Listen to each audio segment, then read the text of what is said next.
Between Moses and Jesus. Moses, the ancient lawmaker, is figuratively related to Mount Sinai. Jesus, the new lawmaker, is figuratively related to Mount of Galilee. That's fine. I think ultimately everything that we know about history is about so that saying of Jesus in John 6:27, Yep. I take that to mean that this is what the church believed, that Jesus was the seal. So what you just read is not saying that Christians simply made up words for Jesus. It's But not that they're made up, but they believe that Jesus was living inside them. well, so And they communicated that. that's not how I read it. How I read it says that what happened is that the words that are within the text are not the verbatim words of Jesus, but approximately they capture the idea that he was espousing.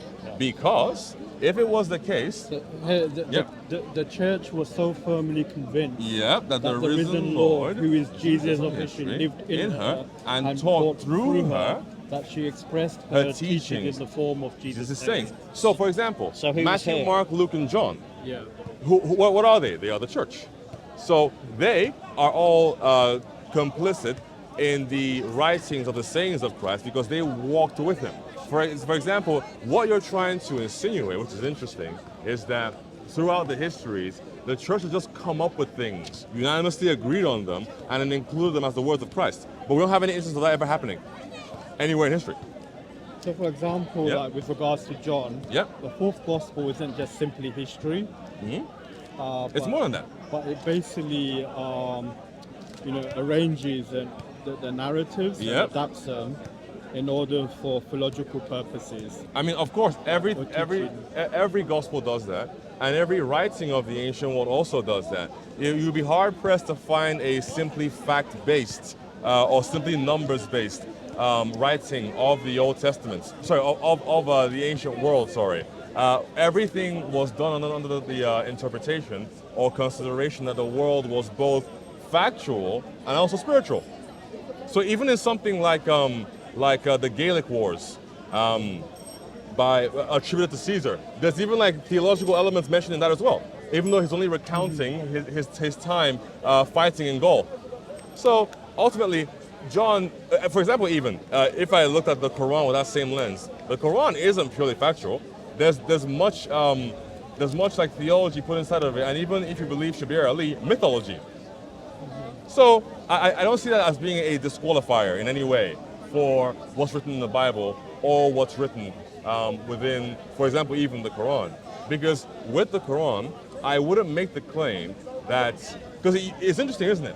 Would you make the claim that what you have in the text is the exact wording that Allah gives to Muhammad? And if you make that claim, how would you go about proving it? You mean in terms of when God spoke to the prophet? Yeah. So for example, Surah 5, ayah 17, where Allah says that He is not the Christ. That in fact, if He wanted to destroy the Christ and Mary, who would stop Him? Did He say it in that exact way? Because you have an issue in the Quran where Allah recounts the same story and the same instance of that story multiple times. Take, for example, Moses at the burning bush. Pull up Surah Taha, Surah 20, 27, 28. The exact same story of him approaching the bush and hearing the words of Allah are recited. However, in each subsequent story, Allah uses different words in the same instance. So for example, when he approaches, what does he hear? Does he hear, "It is I, Allah," or it is me, Lord of the worlds"? Or does he hear both? So the same thing kind of happens. What exactly did he say? I believe what you have in that's an evidence that in the Quran, what you have is an approximation of what was said, not the actual wording, for example. So it's given in Arabic. Okay? So already there's an approximation. So it's not quoting the verbatim speech that was said to Moses in the language that Moses would have understood. The Quran is narrating the story in the language of the audience. Sure. And so it's given in terms of the meaning of the story. I will say something about Christ. But I mean the Gospels are written in Greek. So they're written in a different language to the one that Jesus spoke. Well, and sometimes you can That's trace an assumption. Yeah, it'll be an assumption. I mean, for example, in terms of the conversations he has with the disciples would not have been in Greek. It would have been in their mother tongue, which would have been Aramaic. well, why do you think they would only speak one language when they were colonized? For example, Paul says so because Paul in the book of Acts says when Jesus appeared. it was in to Hebrew. him, yeah, he spoke Yep. to him in But Hebrew. Paul doesn't say that the disciples only spoke one language. And Well, Paul the is disciples, well, that's how they were perceived as. They were Well, perceived as being uneducated but fishermen. uneducated Or to that doesn't effect. entail Yeah, that but you I think- only speak one language, think because you're missing the there are many educational system uneducated within people Jewish who speak people, multiple Jewish languages out of necessity. For example, But you know, back Yep. then they made a distinction between the verbal speech and written speech. So you could be like fluent, like in speech, but doesn't mean you're also literate. that happens today. Nowadays you have that where people are both bilingual, but back then not everyone could write. That still happens today. So for example, I'm from Nigeria. Yeah. There's a language that I should know how to speak. I speak it very loosely, but I can't write it or read the text. So the same thing happens today that happened back then. My take on like in other cultures. yeah. So my take on it I is mean, in terms of the West, like people that are educated in the West, they end up being bilingual, like in English, basically. yeah. So Being think able about to it. read and speak English. Think at the about it same this time. way. Back then, it wasn't necessary. Yeah. If you have some additional time, in the first century, Judea is a Roman province. Yeah. They are governed by Roman officials, and they have Roman centurions walking around, Roman merchants, Roman tradesmen. A lot of Roman culture is being imported into Judea. In the same way that today, the largest English-speaking country in the world isn't England, but Nigeria, due to just 44 years of colonization. Sorry, 46 years of colonization. It would stand to reason that since Nigerians will speak English as a common language, but then their own dialect even of their ethnic language, it would stand to reason that people who were tax collectors and fishermen who had to pay tax would have some understanding of both their native language as well as that of the sort of like regime that was controlling their their civilization. And also, lastly, you have an axe, the Holy Spirit comes down, and suddenly now they can either speak other language or understand other languages. So speaking in there's, tongues. Yeah. there's many avenues you can go around to sort of justifying the idea that And they say it's very much possible. too early for the disciples to be drowned. Exactly. And I think the custom with the Jewish people was to train particularly the boys up until they were 12 in the Jewish scriptures and the traditions. But I mean, in terms of the conversations that Jesus has prior to the day of Pentecost and prior to the church forming, I believe it will be multilingual. Yes. So it would have, from my understanding, it would have been in Aramaic. Well, think about it. So when Jesus would have had a calls Matthew, it would have been Levi. in Aramaic rather than. Well, think about it this way. He could. So Jesus had a particular Galilean dialect of Aramaic, but then why do you then think that he would have been able to communicate with somebody else who wasn't from Galilee, who had a different Aramaic dialect efficiently? I'm open to Jesus being bilingual. I have more than one I language. say he knew every language. I don't think just he was bilingual. I think they all were. Sure, Yeah. But in terms of the conversation Yep. that takes place, that's recorded in the Gospels, Yep. those conversations would have been in Aramaic and not like in No. Greek or. I would say not necessarily. For example, when he reads the scriptures, he'll read it to them in Hebrew. They'll have to understand that in order Those to. are sister languages, isn't it? Right, but just because it's like Urdu and Punjabi. right, but that there's still two different languages. So the notion that he would have only spoken to them in one language, and for example, what about when he? So to take this for example, what about when he speaks to the centurion or the centurion's helpers who come to recruit Christ to come to their home and heal his servants? He speaks to those people in a language other than Aramaic because they're Greek.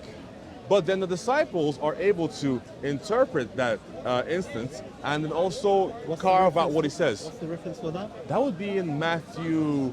I don't know off the top of my head. I need to get it. Let me get it for you. Matthew 8. Blah, blah, blah, blah, blah. Yes, the faith of a centurion. This is Matthew 8:5. When he entered Capernaum, Yeah, when he entered, so, sure, when you want. So, when he entered Capernaum, a centurion approached him and appealed to him, saying, "Lord, my servant is lying at home, paralyzed, suffering dreadfully." Now, if it's a centurion, what language is he using to speak to Jesus? so it could either be Greek or it could be in. The centurion could also be bilingual as well. Do centurions, Okay, do centurions need to be bilingual? He could be, but do they need to be bilingual because they're high-ranking officers? I don't know. I mean, maybe they have an interpreter or a translator or something. If they are the colonizer, it befits them to actually just speak their own language and other people having to assent to their language. So it's possible they could use some interpreter and the interpreters just not mentioned because it's not important. I would say if there was an interpreter, sorry, what? Do you want to hold it for No, you? I gotta go. Oh, okay. If there was an interpreter, it would be mentioned because then it would seem like this entire conversation is being had through a mediator. Okay. But then when an Bible interpreter, doesn't always mention interpreters like Jacob and Esau. Like when they have conversations, I mean, it mentions early on that there were messengers sent. to Exactly. him, but then after So that, it lays just the says context. that, yeah. in that particular story. Yeah. But here, it appears to be a direct conversation, Okay. right? So my take is two things. Number one, the centurion in the first century would have had no explicit indication to speak Aramaic. And particularly the kind of Aramaic that Jesus apparently understands, the Galilean dialects. And secondarily, it is being spoken in, I say, Greek. Oh, okay. And the disciples are somehow able, Matthew is somehow able to witness this happening and record it, even though it was spoken in a language other than the one he knew. Okay, So that's those are interesting. my Yeah, two thanks takes. for sharing that. Not a problem. But and also, what's initially interesting is, if you don't mind, just like a side note. So basically, the story is that he comes. Actually, let me read the whole thing. It's a pretty cool story. So when he entered Capernaum, a centurion approached him and appealed to him, saying, "Lord, my servant is lying at home paralyzed, suffering dreadfully." He said to him, "I will come and cure him." The centurion replied, "Lord, I am not worthy to have you enter under my roof. Only say the word, and my servant will be healed. For I too am a person subject to authority, with soldiers subject to me. And I say to one, 'Go,' and he goes. And I say to another, 'Come here,' and he comes. And to my slave, 'Do this,' and he does it." When Jesus heard this, he was amazed and said to those following him, "Amen. I say to you, in no one in Israel have I found such faith. I say to you, many will come from the east and the west and will recline with Abraham, Isaac, and Jacob at the banquet in the kingdom of heaven. But the children of the kingdom will be driven into the outer darkness, where there will be wailing and grinding of teeth." So when and later on he meets the Syrophoenician woman, right? So when the argument is made that he only came for X group, it appears that all the way back here in Matthew 8, he's already declaring that there will be people who are not Jewish who will come and recline at the seat of Abraham because of their faith. So that's why when they make the argument that he only came for the lost tribe and nobody else, that isn't true. It's simply sequentially. He comes to the Jew first and then sends his disciples out to the Gentiles. Okay. But even when coming for the Jews first, he still interacts with people who aren't Jewish. Yeah. And then with Pontius Pilate as well, there's no sign of an interpreter in those dialogues either. Yeah, that one I'm not too sure about because it mentions, with regards to the Jews, they refused to enter Pilate's court because of this Passover meal. In terms of Jesus, he was inside Pilate's court. So, okay. Yeah, I mean, it's possible. I mean, either Jesus spoke to him directly or there could be an interpreter. Yeah. But I just see it as English these days is if I went to Nigeria, I could probably speak to people. Yeah. And there's many countries where I can go to and still get away with just speaking English. My son is going to Korea, and over there they speak English, but he has purposely learnt Korean so he can speak to them in their native language, but he didn't have to do that. And Greek was all over the world at that time. You know, the Romans were everywhere. They weren't just in Jerusalem. And then Paul too, when he first goes, when he first like gets sort of like converted into Christianity, he goes into Arabia. What's a Jew doing in Arabia? Who's he going to communicate with? It's a good question. Yeah, they would have been speaking like Greek down there, an early form of Arabic, Syriac. Yeah, so clearly being multilingual at the time was necessary. I think even more so, this is like an assertion. I can't like prove this for certain, but I would say that in the lack of a universal language like we have English today, it was more common for people who would travel to be able to speak multiple languages as opposed to one, because it doesn't help them. What about the conversation that Jesus has with Nicodemus? Yep. Where he says you must be born again. Yep. When Nicodemus understood Jesus to be speaking physically, Yep. but Jesus meant to be born again like a second spiritual. Yeah. Spiritual. I've But seen the one Greek note. word there Yeah. is anothen. Yes. And anothen has that double meaning Yep. in Greek. But in Hebrew, there's Aramaic, there's Yep. no equivalent word Right. that has that double meaning. Right. There's a different word for being born, and there's another word Yeah. for that kind of spiritual So some generation. because of that, you know where this is going. Some postulate. Oh, interesting. Because of that, some postulate that the conversation was in Greek. Oh, okay. Yeah. And that's why there was the confusion. Like, what exactly do you mean by that? Which one are you using here? Yeah. I Yeah. mean, some say because it was Nicodemus. Yep. Nicodemus being a Jew and Yep. Jesus also being a Jew. Yep. Would have made more sense to have the conversation in Aramaic.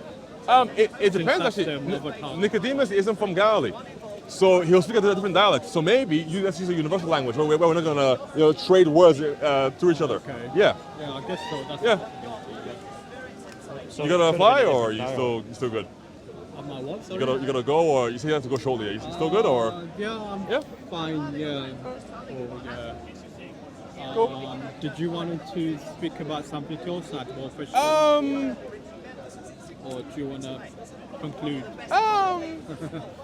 Give me. Well, Have you heard Shall I about? come back then? No, I was gonna ask you a question actually. But okay. I wanted to know if you had to leave because like I didn't want to be keeping you here when you had to go. You mentioned you had to go shortly. I didn't want to be keeping you here, so I'm just checking like No, routinely. I just want to see who else is here. Sure. But Okay, well, last one. Okay. What's your thoughts on the continuity argument with Muhammad?